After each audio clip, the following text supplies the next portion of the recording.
L'homme de triple arena. Donc, il y a 3 arénas, non? Il y a 3 arénas. Et puis, il faut dire aux gens que arena, pour la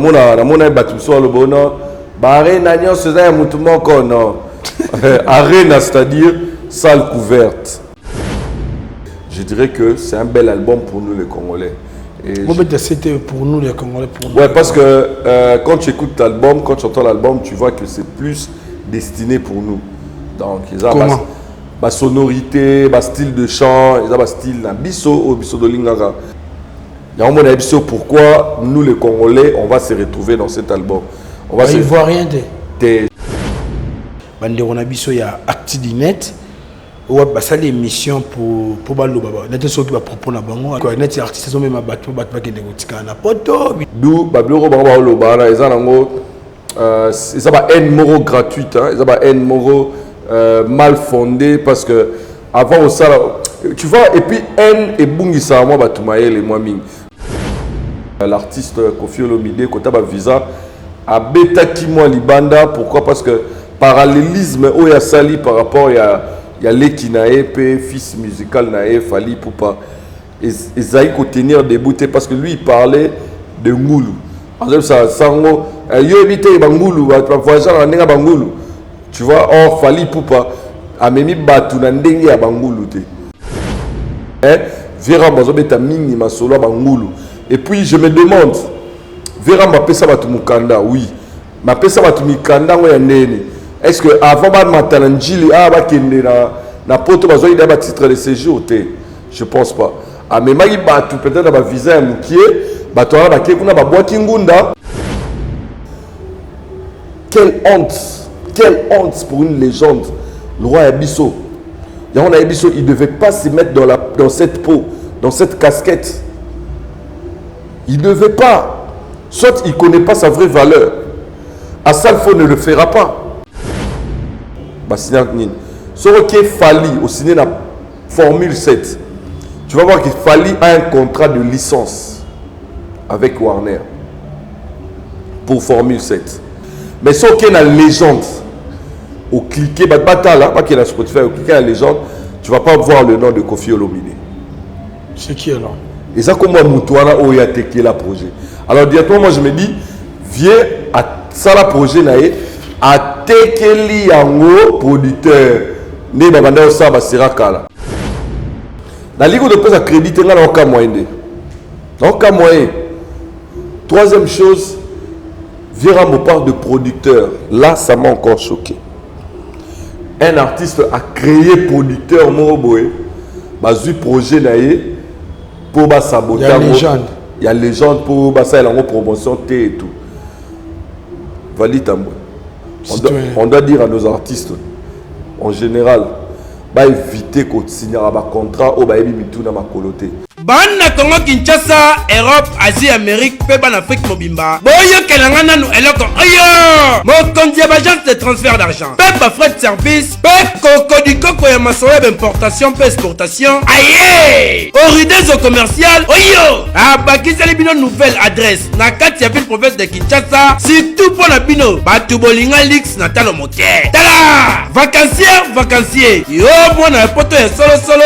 Yaka découvrir pe vendre na flat hôtel Oridezo commercial. Oyo! Et tongami na normes internationales avec impact na idéologie. Tala ba chambre loko na mboka ba paya. Pe bien équipé na ba cabine de douche, mususu na ba balcon, na mopanzi ka balakata na restaurant pe mini salle de conférence. Bo na bino botu bolinga ba matinée na ba soirée. Bo sala ngo kitoko. Surtout pour na lavage ya bilamba na bino. Tala bien déco. O comment na biennerie ya solo et vandi ba côté oyo. Pe kaka na libanda wana okuta mama na boutique d'habillement spécialisée na masolo ya taliba chaussure. Pe na parfumerie ya somo. Kutu masolo ba accessoire. Makambu ya miki ya lisekite po awa. Poto na poto. Mama on na masolo ya sécurité lala na opongi. Ndeko Oridezo commercial abongi sali bino bingambe mibali ya solo oyo. Atako kuluna yango azali na force ya Shakishan. Awa akola lokola ebembe. Kotende masolo ya délestage awa na Oridezo commercial. Ezali makambo ya mike potala yo mokomona. Mobange na groupe électrogène oyo. Ekoki ko alimenter ta quartier mobimba 24h/24. Bakisa masolo ya transport et vanda on na ba déplacement na bino pendant ba séjour na yo. Pona ba adresse zo papier pe stylo komake. Flat Hotel Oridezo commercial. Ezomi na avenue Diba ya Awit quartier Matonge tango sa. Référence derrière maison de la Bible, Mosi Katena place Victoire aux Amobimba. Tobenga na ba numéro oyo ozwa idée. Faldin Tamboui, Faldin Tamboui, Faldin Tamboui, Faldin Tamboui, Faldin Tamboui, Faldin Tamboui, Faldin Tamboui, Faldin Tamboui. Bonjour, bonsoir, la baignos, bazui libako rotar la biso na veto. En tout cas, boye malamu na numéro ngai mail na iko kumbela avec un partenaire idéologie. En tout cas, ba bon week-end na baignos bazui libako rotar la biso na pesi bino pe mbote vraiment. En tout cas, merci ndenge bozali ko pesa biso toujours confiance. Ya rotar la biso ya repartager ba vidéo surtout ya recommander. Côté musu Nathalie vraiment né bozali ko komela ngai. En tout cas, zali ko la kisaki musa zali ko kine malamu malembe. Tokokom en tout cas, merci na maman Lisette Lokangeli Foku, une femme pas comme les autres. Merci na le directeur Blanqui Oredezo. Les psy batnyo solingo vanda gitoko passer ba séjour no gitoko na kata ville province de Kinshasa. Beta tour na vendi ba Awit quartier Matonge na commune ya Kalam en tout cas aux la décité na Flat Hotel Oredezo. Na PCB Mbote na Djibril Biake, les jeunes entrepreneurs Djibril Biake depuis Paris, na psy bino BHK business ezawana. Pour nous roter que les gens bandako batongi les gens ba norme o esengeli pour nous louer c'est bino mituka obino bolingi ba marque nyos en tout cas so lingi limousine rozoron na BHK business o lingi Jeep ya Lix makamyo so ya kitoko. Merci na maréchal les surveiller sa restaurant yo les zona Dallas na pespena ba clients so basanga na mbote sans oublier Mamati Alongo sponsor officiel na Mamaji de Londres mère na ya motema en tout cas. Après avoir comme na manière tout moni bon sur la toile comme actualité en matière en tout cas cotisé vraiment belé na zulabino une tête bien faite mais qu'on analyser né manière sur obino boyebi en tout cas il s'appelle Citoyen du ciel avec une Tomé Carosso la concernant ces derniers en tout cas merci na Duquin à Moubeke derrière cet appareil na saluer bon invité pour commencer notre échange. Bonjour Citoyen du ciel. Bonjour Valdi Tamboué, bonjour na balandinyo sur VTO, mbote na Malaika Nzinga depuis Canada, mbote na le futur honorable bana Moamba Soule Kauka ya bino azawa na bo voter et mbote na balandinyo sur Obalinga Citoyen du ciel. En tout cas merci. En tout cas laissez qui pour au moins la réseau sociaux propagande bandité en tout cas il paye la moto numéro son numéro ça la somme à bien magasin infraction tenga lobika na bana Moamba ya bino Soule Kauka par Suzu. L'homme des situations difficiles et très compliqué na pesi mbote mobali ya pembe kulutu yayo yangwana boni santé. Ouais, santé donc inde bien, maramio ce qui na bien na ngolo nzambe. Citoyen du ciel. Citoyen du ciel a des rageurs forts dans la stabilité. Obi? Citoyen du ciel a des rageurs forts dans le rapport. Ah. Valdi Tamboué. L'international Valdi Tamboué. Hein? Citoyen. Amen. Kaka. Boni. Semaine l'équipe de Yeni. Ouais, semaine agitée, semaine l'équipe bien, actualité. Ouais, tout ça, nous ne sommes pas dans le regard.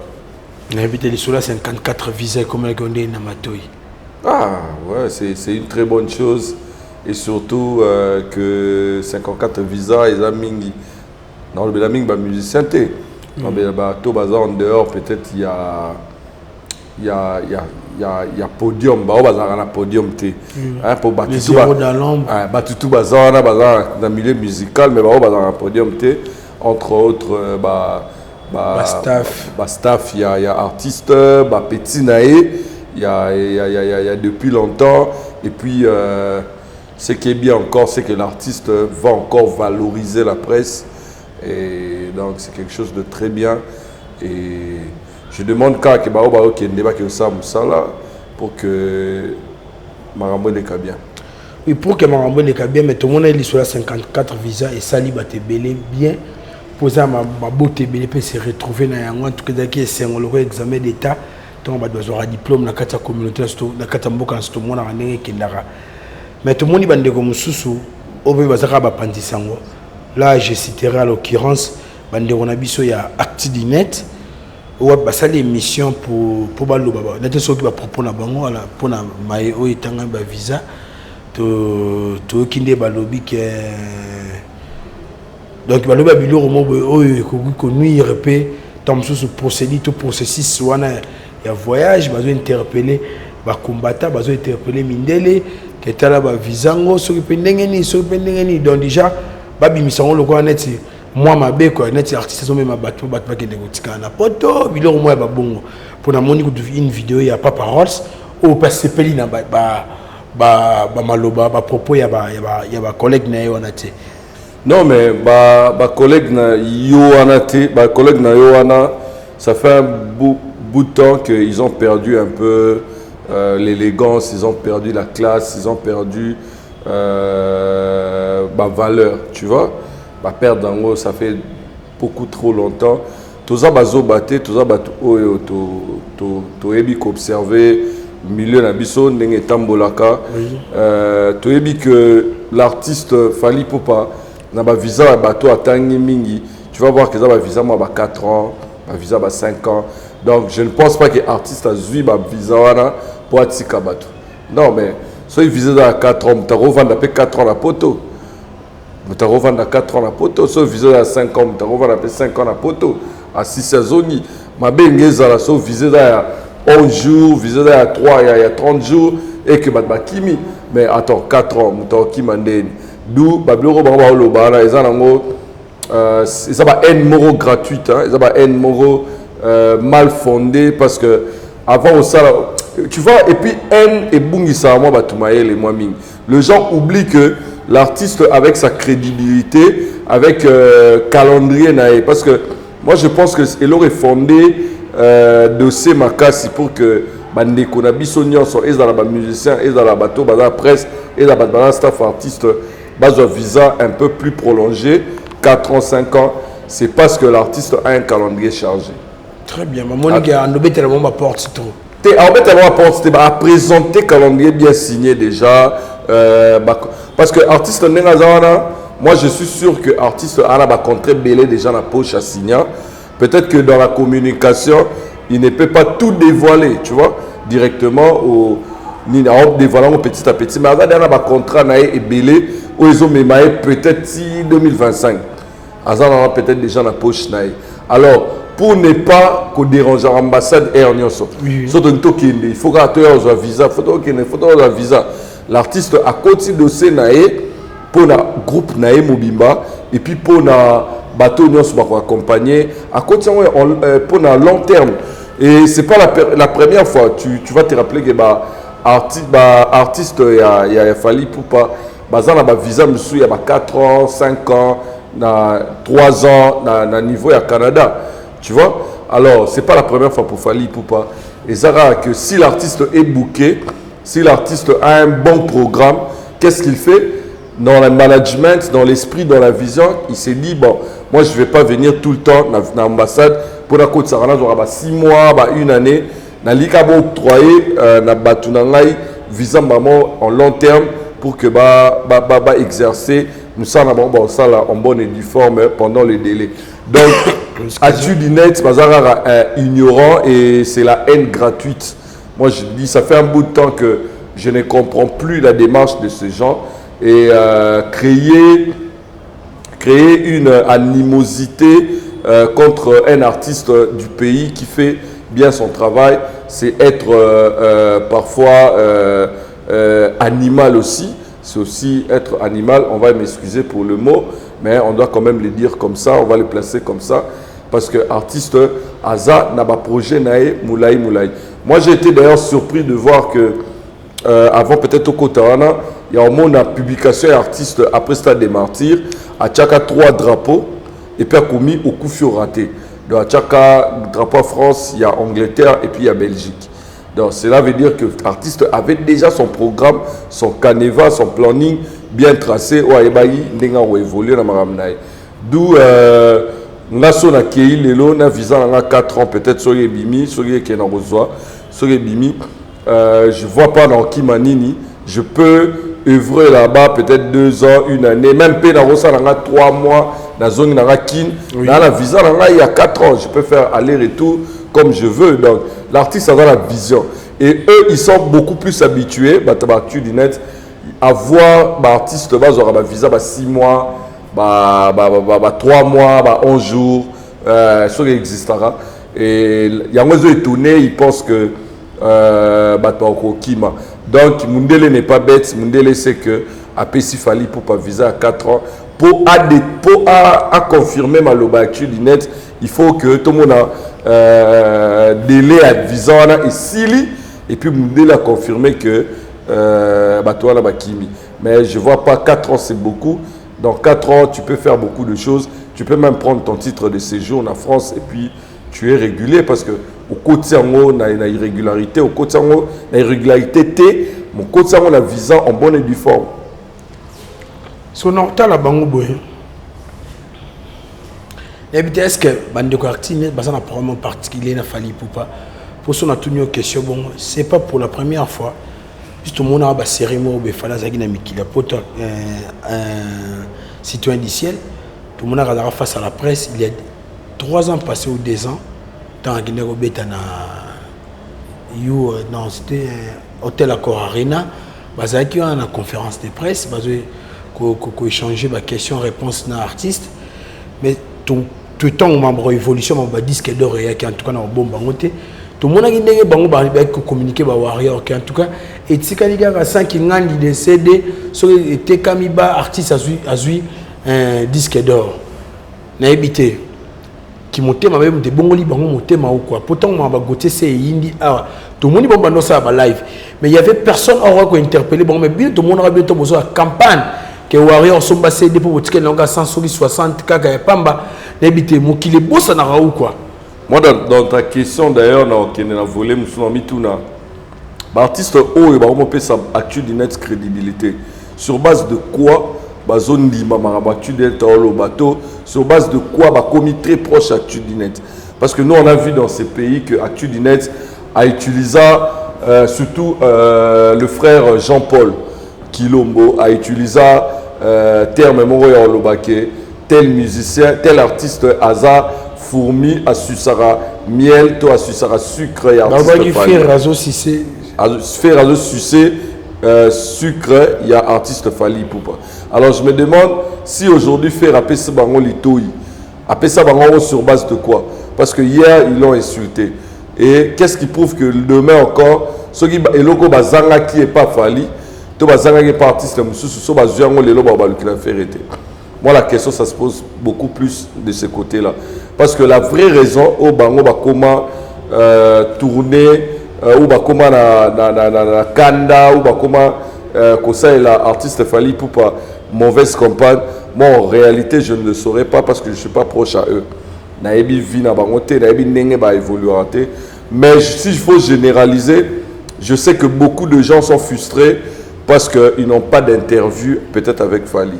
Tu vois interview exclusive avec Fali. Mais dommage parce que à voir si aujourd'hui dans la rétro et à YouTube je verrai que Bazalar à la conférence de presse à Fali ils appellent interview parce que poser la question ils ont la réponse. Alors je me demande qu'est-ce qu'ils veulent de l'artiste parce que même le même artiste on a partout après ça rappelle interview sans un programme bien défini par son équipe de communication sans une presse poni en cette période pour passer la communication là-bas. Donc moi je sais pas pourquoi est-ce que comment la kanda artiste mais en gros si je peux résumer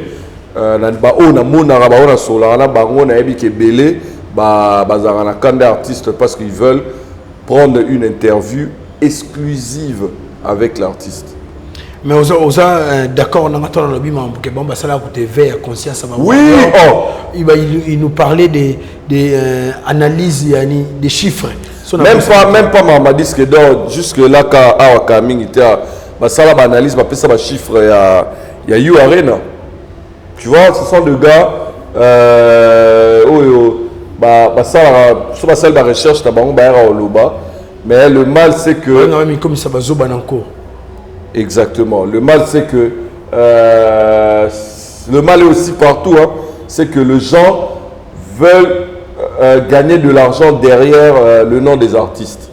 Très bien. Ils veulent se faire de stars, tu vois, derrière les artistes. Je ne sais pas si Namoussa Nabino Obotangela, on vous dit que le journaliste doit d'abord devenir star, je ne sais pas, doit avoir son nez, je ne sais pas.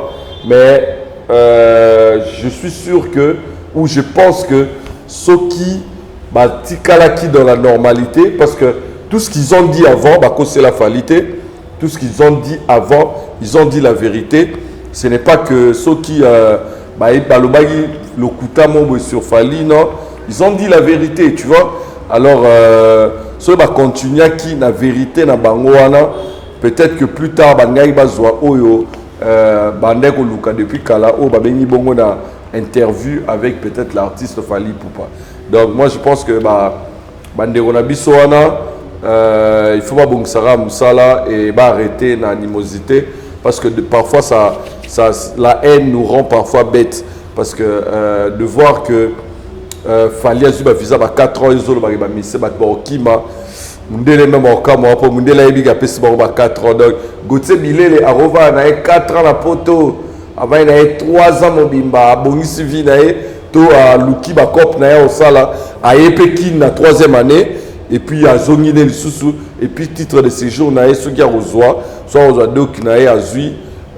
Donc, ils seront là-bas dans la légalité et actuellement, net, Botikara Kimte Mamabe. En tout cas, merci, un citoyen. Avant tout, on a demandé sur la visa. Est-ce que c'est pour la première fois dans la communauté de Bisso? Musicien, moi, visa, il y a des délais. Bon, en réalité, je ne saurais pas, mais la Nenge et toute la communauté, en tout cas, c'est la première. Parce qu'ils ont comme moi, ils ont comme ça. Valita, tout ça, la démarche, il y a Okende, tout ça, il y a Bandeko Bakenda, tout ça, il y a chance, il y a Okende, peut-être na Kala, na moi, Ané Leki. Valita, c'est pas facile, Mundela Pesayo, de là, 4 ans, 3 ans, 5 ans pour ta première fois. Au Tchamakolo na poto na ba tester na ba repesula sous 3 mois mon boy mais na 3 mois là ba tchelo délai mon boy ya kotika là na sol wana tu vois ba peso 3 mois mais ba tchelo sous mois délai mon boy on vanda kuna et puis so ba monique zongi ba robaxi là peut-être 6 ou 1 année après ba peso donc c'est comme ça mais pour la première fois de voir que les artistes ba juba délai wana ba 4 ans 3 ans et tout ça est motivé par la crédibilité de l'artiste. Tout ça est motivé par la crédibilité de l'artiste. Mettons, on se dit on a Talagipé Koulout Rambo. On a reproche sur ça. Non, mais Koulout Rambo, bon, Koulout Rambo, c'est un papa. Pour moi, c'est un papa. Papa Langa Rambo, l'artiste Kofi Olomide, Kotaba Visa. À Beta Kimo Libanda, pourquoi? Parce que parallélisme où il y a Sali par rapport il y a Leki Nae, fils musical Nae, Fali Poupa. Et Zaïk au tenir debout parce que lui il parlait de Ngoulou. En fait, ça sango, yo évité Bangoulou, voisin en nenga Bangoulou. Tu vois, or Fali Poupa a memi batu na ndenge ya Bangoulou te. Ndenge ya Bangoulou like ça dit. Citoyen du ciel ba cotiser combo le rosa musicien. Toza danseur Toza, mais non, mais or, Okende, Chimel Folo, à la chanteuse, tu vois, chanteuse, maître Tchoubou, membre de sécurité, il y a artiste, donc tu vois, l'artiste a motivé, l'artiste seul sait et son bureau comment ils ont motivé pour avoir ces visas-là. Donc l'artiste Fali Poupa n'a pas amené des Ngoulou. Il a amené certainement des gens qui vont œuvrer, qui vont travailler pour le compte de son groupe, pour le compte de ses concerts. Et il les a amenés là-bas pour faire autre. Et pour d'autres personnes, peut-être Petit Fali, Yorobo, peut-être l'artiste sait comment il a il a motivé Babilo Kouana. Mais Vera Mbazobeta Mini Masolo Bangoulou. Et puis je me demande, Vera Mbapesa Batumukanda, oui. Mbapesa Batumukanda, est-ce que avant Matananjili, Bakende na poto Bazoï d'un titre de séjour? Je pense pas. Ah, mais Magi Batu, peut-être dans le visa Moukié, Batoara Bakekuna, Baboakingunda, a aidé Bangola à monter dossier pour avoir un document et pouf, titre de séjour. Mais me dire que tant que l'aéroport a déjà position on sait que ça s'est jamais fait. Ah oui, déjà ça peut visa Milaï bon. Bon, seul lui qui connaît.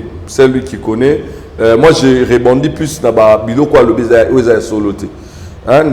Faire la comparaison par rapport au visa Fali na Bangoulou, l'histoire de Papa Wemba ou l'histoire de Wera et tout. Là, il a tout faux. Tu vois, il a tout faux. Et Kolobassou par rapport à titre de séjour. On a coûté 4 ans, on a payé ça titre de séjour.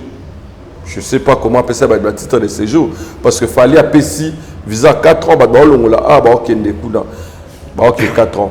Au contraire, peut-être côté qui n'est pas payé ça 5 ans, 4 ans. Bon, voilà, il y a vérité entre na consulte, na ambassade de Baoyeba, mais tu es musique dans cette tambola na kosa leka, tu es bien les cas.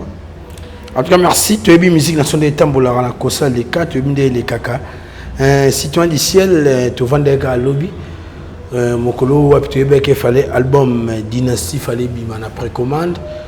Tout le monde imbalamoro empereur Fali Poupa. Abimisi bon affiché bon na toile à promulguer bon. Date il y a le 16 décembre en Belgique na Arena. Oui, une bonne nouvelle, comme je t'ai dit tantôt, que l'artiste avait déjà planifié programme concert, c'était déjà bien planifié. Et moi j'ai bien reçu ça parce que l'artiste Fali c'est quelqu'un où c'est vraiment quelqu'un où Azo représenté Bisso valablement en dehors du pays, c'est-à-dire que il est professionnel, il est sérieux dans ce qu'il fait, il est booké, c'est l'artiste le plus booké et il a une belle vision qui est vraiment accompagné par des professionnels au Bantourakaye pour Bani. Donc moi j'ai bien reçu ça et surtout la politique de communication parce que je me demande France, Paris, Bruxelles, je pense c'est 2 heures et quelques du temps, quelques minutes il y a au coma et je me dis il a bien fait de communiquer peut-être après ou à l'approche il y a You Arena parce que peut-être sera communiqué avant à Bruxelles peut-être qu'il y a na You Arena très bien. Mais il a bien fait vraiment la communication là. Alors par rapport à la date le 13 coïncidence déjà on a une coïncidence, je pense vraiment que c'est une coïncidence parce que moi quand j'ai vu l'artiste Fali Poupa poster la page à Instagram sur l'affiche à concert, directement je suis allé me rendre dans le site, il y a ING Arena. J'ai vu que ING Arena n'a pas publié qui joue. Namonipe Warner a publié. Alors je me demande, est-ce que Fali a influencé ING, Fali a influencé Warner pour que Bazora joue Wana? Non, moi je pense que Fali n'a pas tambolara azana ce qu'on appelle chronogramme des activités et dans son chronogramme tout était déjà planifié que annonce il y a un concert et au Salama le 13. Voilà. En tout cas, merci, mais dans mon Facebook, est-ce que c'est vrai qu'il fallait, on a eu des analyses, fallait pour pas acheter date wana abimisa pour étouffer la promo par exemple il y a album Andekonae. Je pense pas. L'album et l'annonce du concert c'est deux choses totalement différentes. L'album est dans l'impact en haut. Annonce il y a concert et cause en impact en haut. Comme je t'ai dit tantôt, si Fali avait publié cette affiche seul sans que ING Arena a publié, sans que Warner a publié, c'est pas une infraction à infraction à plus pénale. Ça allait être, j'allais peut-être dire que non, il a fait ça pour parce que Moning n'a pas obéi ça. Le 13, il a contré peut-être actualité. J'allais dire ça comme ça. J'allais réfléchir comme ça. Mais dans il y a que Warner a tué, ING a tué. Je me demande, est-ce que Falina ING, ça les programmes en Okaka, Lelo pour étouffer l'album? Je dis non, je pense pas. Alors, il y a un autre que Fali dans sa communication ne voulait pas annoncer le 3 Arena Malamoro. Tu vois? Ovo Arena d'ailleurs, tu vois, exemple, moi, Moussika, Londres, c'est un peu loin. Et puis il faut visa, affaire à Brexit, voilà. Il faut visa et tout. Mais France-Belgique, si tu es un bon communicateur, tu ne peux pas annoncer 2 grands concerts où ils ont la même année et puis dans l'espace il y a quelques mois où annonçant Nini simultané tombe à la mort. Tu vois, et aussi Mbaté parce que France-Belgique c'est Bruxelles-Paris c'est quelques minutes, hein, quelques heures, j'allais dire. Il y a même quelqu'un qui m'a dit Moutalongé Marseille, tiens Paris, Moutalongé Paris qui est Bruxelles, Moutalongé Paris comme à Bruxelles, comme à Liboso. Donc en conclusion, il ne faut pas toujours te résumer car Maramounion, Sokara na étouffement, ton la polémique, c'est pas important. Très bien. Fali Poupa a utilisé sa communication, sa technique de communication pour vendre beaucoup de billets dans toutes les salles. Et ça possible pour Naya Beta. Voilà. L'homme de triple arena. Donc, il y a 3 arénas, non? Il y a 3 arénas. Et puis, il faut dire aux gens que arena, pour la monnaie, le bonheur, arena, c'est un mouvement non. Arena, c'est-à-dire salle couverte. Stade ou salle couverte. Il y a une arena, arène. Donc arena on est à monter Ovo Arena Wembley Ovo Arena Wembley Wembley Paris la Défense Arena et puis ni ING ou ING Arena mais on dit Arena parce que c'est une salle couverte. Très bien. Bisopé on a côté stade des Martyrs la Triomphal Bisopé Kinshasa Arena 20 000 places et ça va y Arena na Kigali peut-être mon attend arena c'est-à-dire salle couverte. Arène en français c'est arène. Très bien. Pour un éclaircissement on a sali batebele bien arena nzungu na mufinyo toujours évoluer dans vision citoyen du ciel boni poto to le bela un peu moins ça basanga de yambi dynastie 2.1 2.1. Non, on peut pas 2 points, c'est compliqué. Oui, bon, 2 points, on a l'élection. Dynastie 2, volume 1. Ah, très bien. Moi, en tout cas, j'aime bien. Et c'est un très bel album pour nous, les Congolais, pour la communauté congolaise, parce que l'album, en écoutant, tu sens que c'est un album vraiment destiné à nous, nous, les Congolais. Donc, en tant que Congolais, pour la destination de l'album, pour les Congolais, je dirais que c'est un bel album pour nous les Congolais. C'était pour nous les Congolais. Parce que quand tu écoutes l'album, quand tu entends l'album, tu vois que c'est plus destiné pour nous. Donc, ils ont ma sonorité, ma style de chant, ils ont ma style bisso de Lingara. Alors, je suis en train encore d'écouter l'album. Là-bas, qui est dans ça, l'analyse vraiment complète. Peut-être après 2 semaines, après vraiment. Mais à la première écoute, il y a un nzembu mi balé au ngai, mi satu au ngai tapé ngai. Il y a les bosseuses à double taux, nzembu double taux, les pas draïm biboye. C'est vraiment une très belle chanson. Même les paroles, même la mélodie, le flow fait vraiment bien. Et deuxième chanson, c'est la chanson avec Miel de sang. D'ailleurs, Miel m'a beaucoup épaté. Contrairement à Banzem Moussousou, où j'ai plus vu Banzem dans genre battle de voix. bien de son, tu vas voir que même la technique, même le chant, même les paroles, tu vois qu'il était à l'aise et la chanson, je l'ai beaucoup aimé. Et troisième chanson, c'est la chanson avec Serge Mabiala. Parce que c'est moi là, ils ont ici la viva. Il y a un moment pourquoi nous les Congolais, on va se retrouver dans cet album. On va il voit rien il voit rien. La musique congolaise. La musique congolaise de base. Pas musique congolaise pure, rumba pure.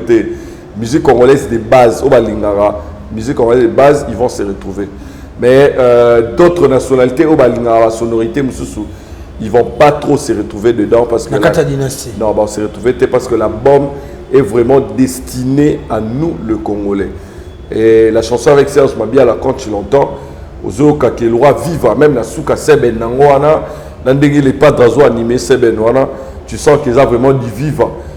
Et je demande vraiment aux mélomanes de la bonne musique d'aller écouter l'album et aux Gaulois d'instrumer leurs artistes, d'acheter le CD Bayoka. Et moi, de mon côté, en tant qu'analyste, je suis en train d'observer et d'écouter, de voir aussi le terrain. C'est après 2 semaines ou 1 mois que je viendrai encore kobeta marteau ma casse pour l'album. Mais tout le monde a l'album bimi moi chanson pilote moi sur bimi moi déjà yango les aura tant vraiment te moi tom moi déjà challenge sur yango mais ba chanson yo c'était même moko. Challenge, quand tu dis bah challenge, qui font des challenges? Parce que normalement, on va prendre un exemple. Nzembousso et Bimi, il y a Fali. N'attends pas que les Gaulois va faire le challenge. Bon, ça, ceux qui font des challenges sont des warriors. Même moi aussi, moi j'ai vu sur TikTok, bah Gaulois, bah on tient Nzembou Nabango, bah ça, bah live, bah on tient Nzembou Nabango.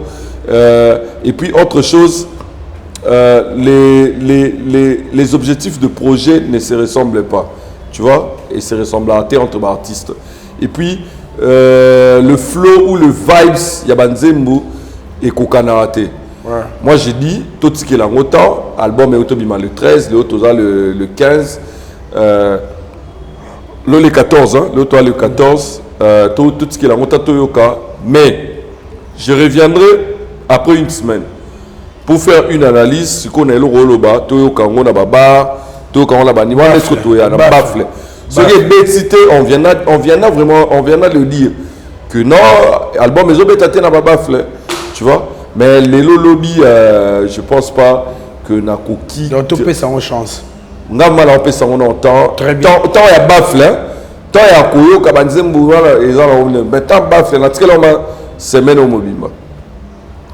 Maintenant moi babi c'est là on a Facebook on a ici cap ba ça analyse comparative. Morceau Kulutu Ayembi en 2023 il y a l'artiste musicien Héritier Watanabe Ayembango déjà en 2014 na profiter na saluer bongo Kulutu nangai Charlie Rubenga Bogart mo na PCM Botesika zali CG faute ya komelesa abingi sengai matani o mama faute ya komelesa. Bon ami, bon là on va en 2014, si 2023, on va que ça nous fait l'ambango sur est-ce que l'artiste sont dans Bayokana? Est-ce que Bayokana dans l'album là-bas est-ce que mon nigga bimisa album Bayoka? C'est aussi l'une des choses que tu vas flopper dans l'album. L'album est belé, ça peut saveur, c'est à cause de ça. On a un album en sous-souté. Est-ce que Bayoka? Bayoka album ba tout ba proche na bango est Bayoka banzima ba tumesusu Bayoka ata. Et deuxième chose et bon ce qui l'artiste a sali hommage na Lekinae. Ada rend hommage na Lekinae. C'est Marboaka et Obi Arboaka Arboaka est-ce belé ba yemba ba partir banzima ba tu ba boire ba toi. Ayoleli yangai na yo bisengo ya biso mibale. Est-ce que Vera Mbabora sur ici et Nasona ni mukolo nzembo?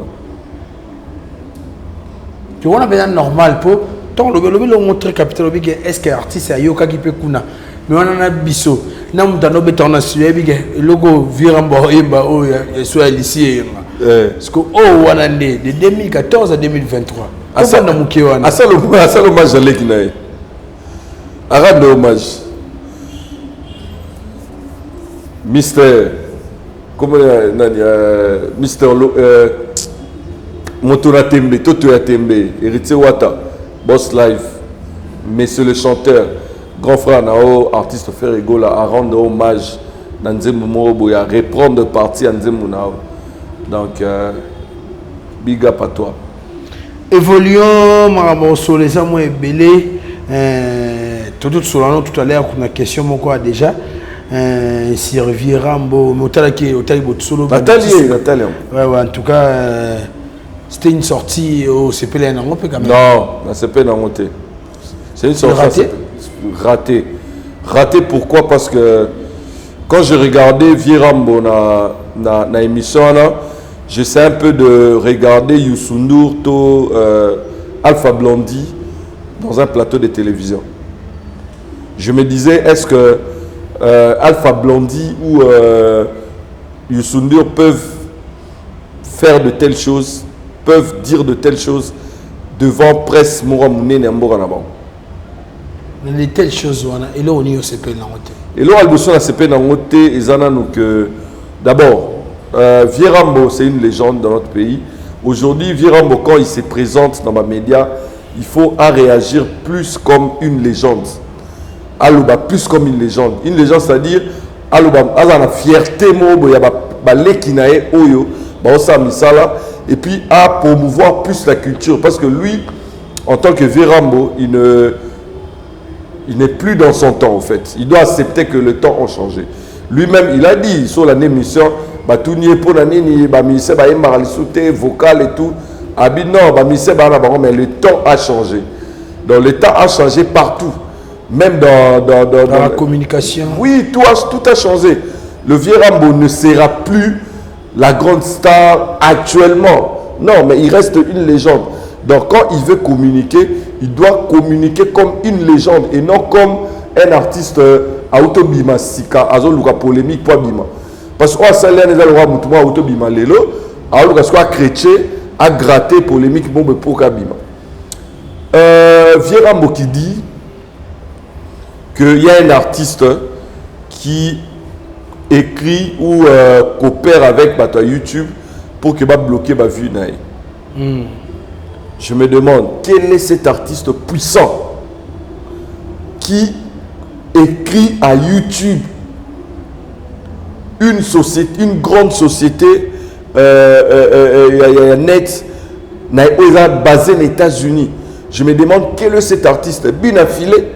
Fabrigas a commis Mounene jusqu'à la niveau Ibrator a commis Gaïa jusqu'à ce niveau a commis la YouTube pour pas bloquer ma vie à Vierambo. Je me pose beaucoup de questions et cela m'a ramené à aller voir sur Spotify le résultat de l'album Légende. Je vais choquer mais Légende n'a même pas de bons résultats dans Spotify. Seulement téléphone est au Kangana la pèse à chiffre. Ils ont un résultat bien été. Deuxième chose, il y a un artiste. Celui auquel on a un label bon au coma, artiste on a déjà coma qu'on a pas produire yoté bazoaoté. Ah, quel est cet artiste qui est trop grand jusqu'au niveau il y a encore la label mort de loi Sony, le cola Warner, le cola Universal. Ah, il sait que non, artiste à mort à la mission qu'on bangoté, mais il y a un lucala. La belle, il y a une entreprise commerciale. Quel est cet artiste, je me demande, les analyses. A dit chaque typo. Les analyses, artistes, on a des photos et bails. Mais qui parle de telles choses, c'est une légende. Kofi Olomide. Ceux qui Warner veut le produire, à quelqu'un a tapé Kofi Olomide, il va voir que l'homme a 37 albums. Soit combien d'albums? L'homme a plus de 300 chansons. L'homme a des chansons à succès. Une légende de la musique congolaise. Mais artiste moi Abimi, toi artiste moi Oboué, à Komeli, la maison de production, va mail pour bloquer. Quelle honte pour une légende, le roi Abisso. Il ne devait pas se mettre dans cette peau, dans cette casquette. Il ne devait pas. Soit il ne connaît pas sa vraie valeur. Asalfo ne le fera pas. Asalfo s'en remonté. Alors, il y a un artiste en Côte d'Ivoire a bloqué pour avoir un contrat. Non. Le Vérambo a maintenant le niveau. Il y a à Tchembo à produire bateau. À ce niveau, il y a s'associer à Warner pour dénicher le talent. C'est une grande légende. C'est une légende de notre pays.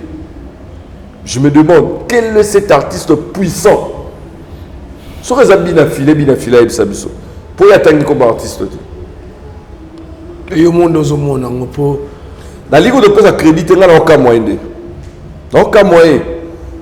Troisième chose, Viram me parle de producteur. Là, ça m'a encore choqué. Un artiste a créé producteur Moroboé. Bazu projet naïe pour saboter. Il y a légende. Il y a légende pour ça la promotion et tout. On doit dire à nos artistes en général bah éviter qu'on signe un contrat au bah ébi tout dans ma coloté. Au bah ébi comment ils ont fonctionné. C'est pas professionnel. Il y a un débat au y a la biloko. Bah Diego Musique, excusez de citer le nom. Bah Jean-Pierre Sarr. Bah t'es bah musicien congolais. Je me demande si tu vas Bangota. J'annonce déjà, au moins en 2024, on va organiser une conférence, moi particulièrement, et d'autres amis. Nous allons organiser une conférence qui va traiter les questions clés dans l'industrie musicale. On va vraiment expliquer comment beaucoup de choses fonctionnent dans l'industrie musicale. En commençant par les contrats et tous les autres détails. On va expliquer ça vraiment. J'appelle aux chroniqueurs, aux musiciens, peut-être aux jeunes talents, tout partager connaissances pour que vous commettre les mêmes erreurs que vous avez dans le domaine. Alors, Nazongi, va dire que si vous avez Spotify, si vous avez nature, il y a contrat artiste à signer dans la maison de production, dans le label Moboy. Je vais t'envoyer dans Spotify. Si vous cliquez dans Spotify, il y a un artiste qui est ton album, type il y a contrat. Faire rigole avec Dynasty, tu vas voir que Sony, Ferré et Sony ont signé un contrat de distribution. C'est bien écrit. Tu vas voir qu'il a commis Hervé Bataring et Gola comme producteur. Virgile a commis Sony Musique, distribution et exclusif. Tu vois, ce qui est Fali au ciné la Formule 7. Tu vas voir qu'il Fali a un contrat de licence avec Warner pour Formule 7. Donc à développer, produit et tout et tout. Il y a un producteur, mais Warner va développer Bablo et Moussou. Mais ce qui est la légende, au cliquer, pas qu'il y a Spotify, au cliquer la légende, tu ne vas pas voir le nom de Kofi Olomide. C'est qui alors? Et ça, comme moi, Moutouana, où il y a technique la projet. Alors, directement, moi, je me dis, viens à ça, la projet, à tekeli yango producteur. Ne babanda ça, basira kala. Dans ce projet, ne tinga la yembi, na ju na yo tekela yo validi. Au pesinga mbongo na ngai, c'est fini aussi. Attends, bah, qu'est-ce kango? C'est fini.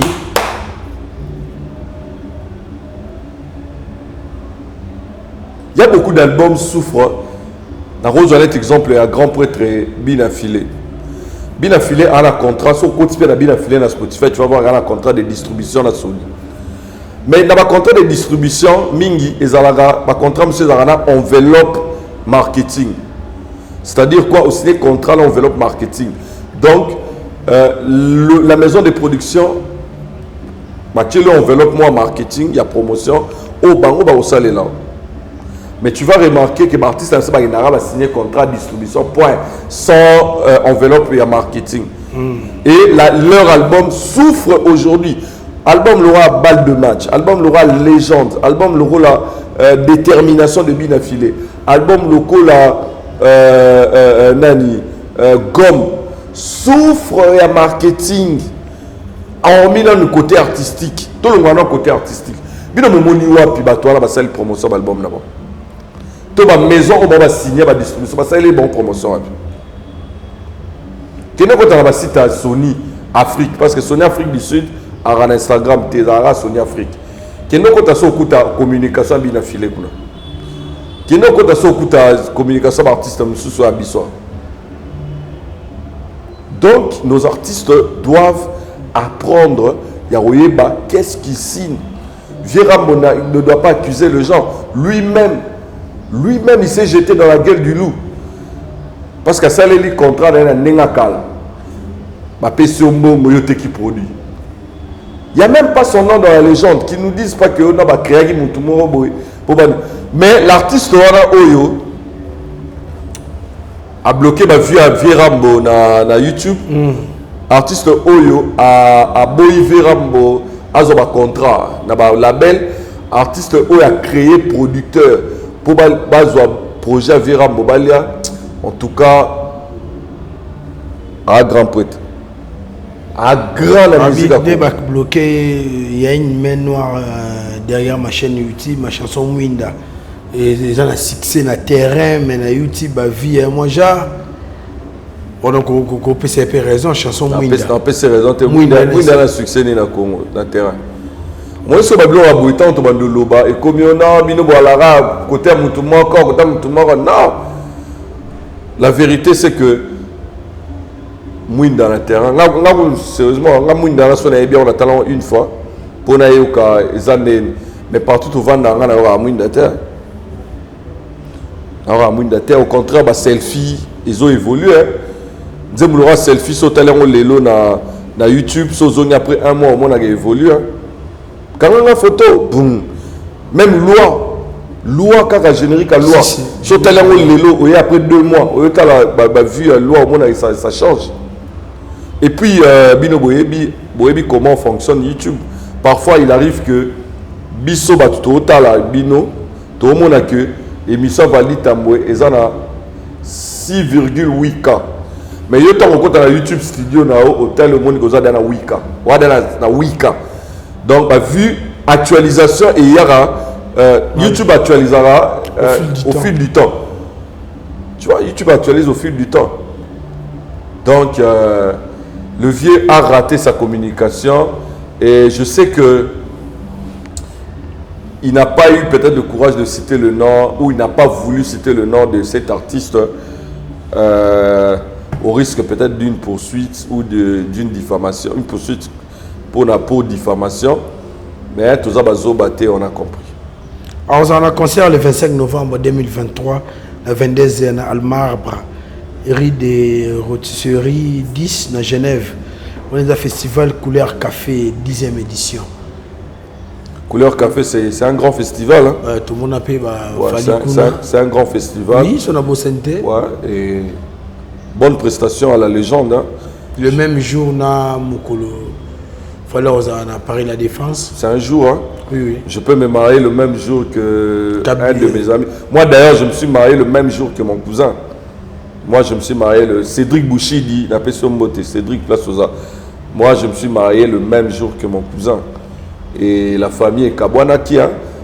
Ma famille au Febaya et pas dans qui n'a coutumier à Cédric. Et puis, il n'y a pas dans la religieux. Famille Oyo Ezaki n'a religieux et pas Cédric, vice versa.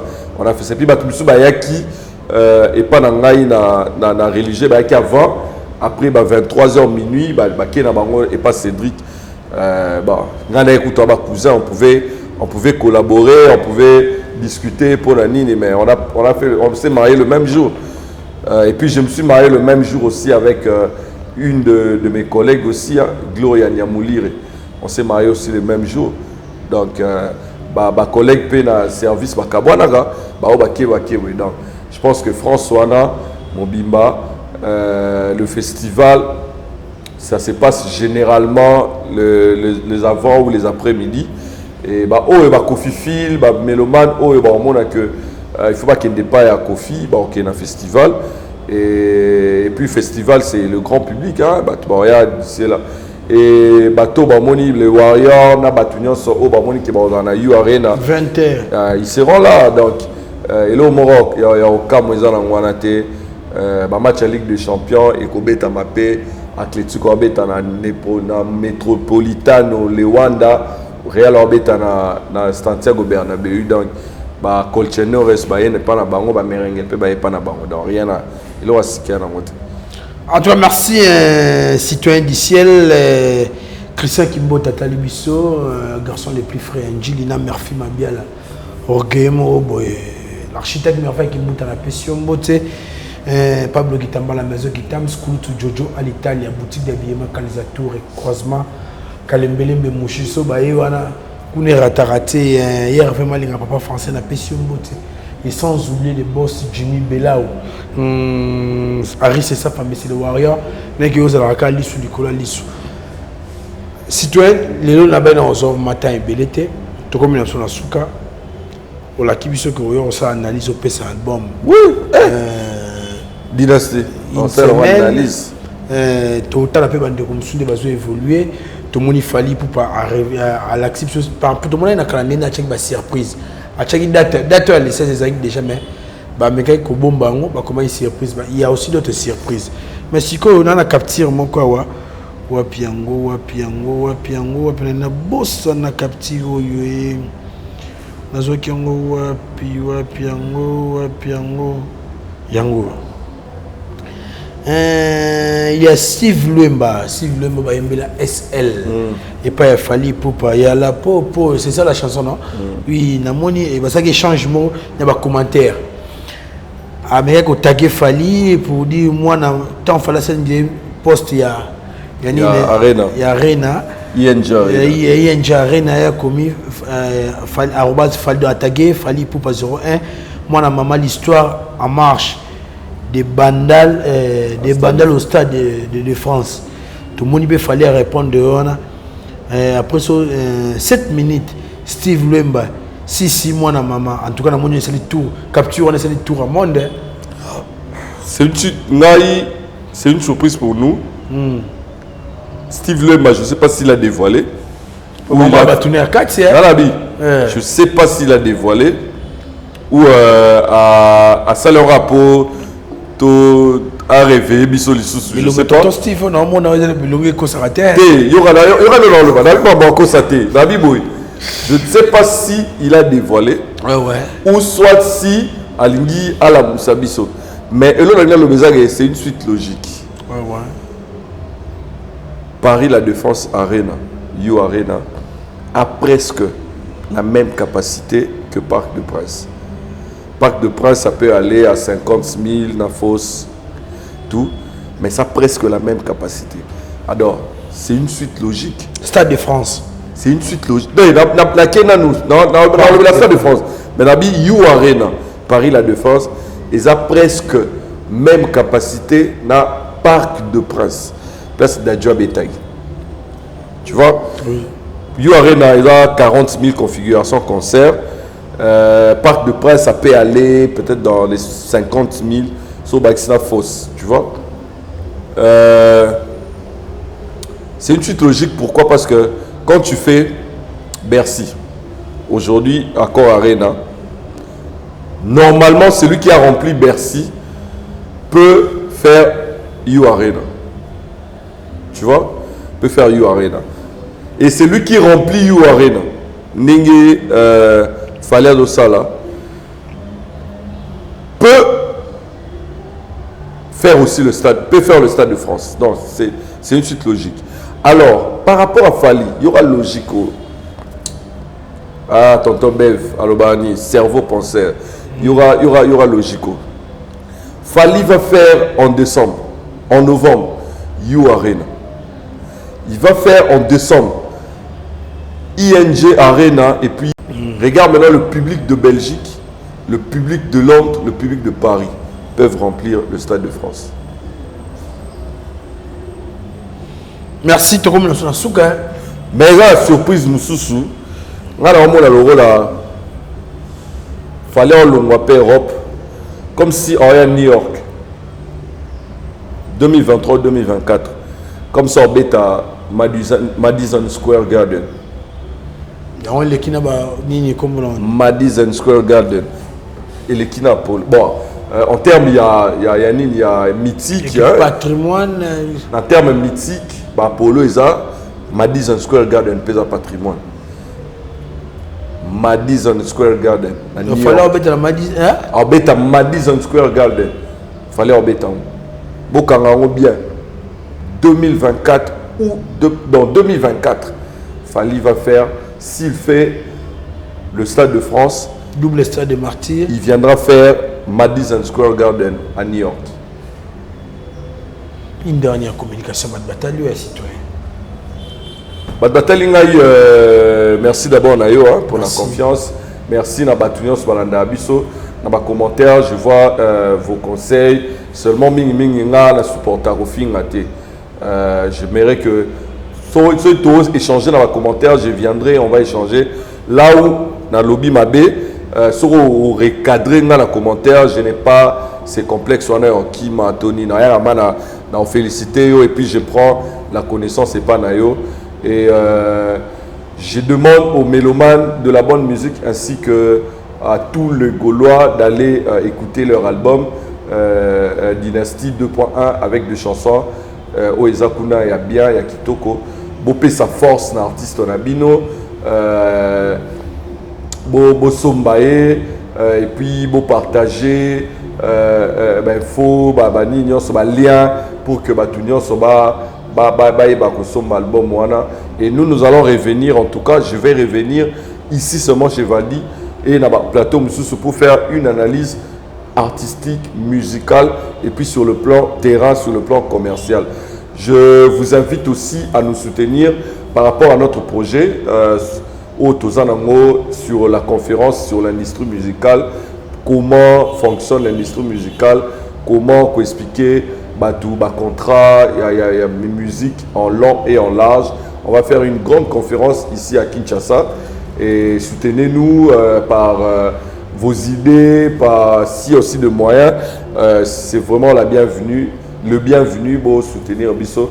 Et Mbote Nangaï, particulièrement na honorable Jean-Calvin Kouete, honorable élu, il y a Chikapa, Mweka et puis Kassai. Na pesi Mbote Nangaï, na Pazuzu, élu il y a Moamba. Tu dis que Moamba na nyonso va voter prochainement. Moamba, député Nabino, et Soulé Kaouka par Zouzou. Et je salue aussi Ariel Kaitaba, Amani César, Invextus, Rigen, Mr. Mill, Tony Guerin, Napesimbote na coach Mathias, Napesimbote na Vincent Tuluizi, Alvin Lutumba, Napesimbote na Kevin Katumba Lescoba, Binos Bolandaï Ngai, Bozoïl Bakola Nanga. En tout cas, merci l'équipe Mobimba VTO pour votre accueil. Et ça, c'est ma maison désormais. Je serai là pour vous servir. En tout cas, merci les citoyens du ciel. Merci à Djouké Moube qui était derrière cet appareil. En tout cas, vous s'abonner sur massivement et observer sur Kitoko. Merci. Faldin Tamboui, Faldin Tamboui, Faldin Tamboui, Faldin Tamboui, Faldin Tamboui, Faldin Tamboui, Faldin Tamboui, Faldin Tamboui.